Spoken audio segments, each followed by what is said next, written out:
Sinasabi nila na ang tagumpay ay isang salamin. Ipinapakita nito ang iyong mga nagawa, ngunit ipinapakita rin nito ang iyong mga nawala.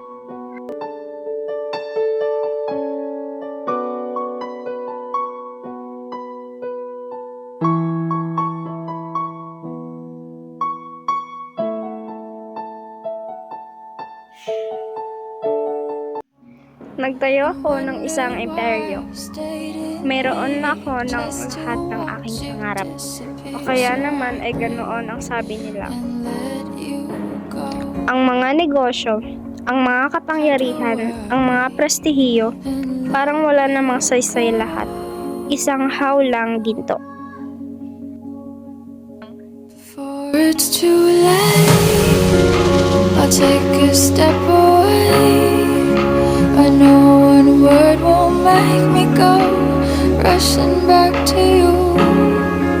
So I'll Isinakripisyo ko ang lahat, ang pamilya ko, ang mga kaibigan ko, maging ang sarili ko. How do you go from making one your home? Siguro, Just ang tunay na tagumpay ay hindi sa kung ano ang pinapakita ng salamin, kundi sa kung ano ang itinutulungan nitong makita mo.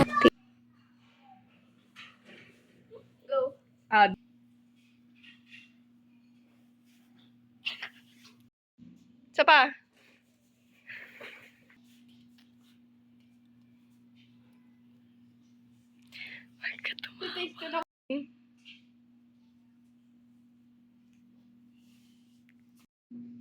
Ang mga negosyo, ang kapangyarihan, ang ulit nga,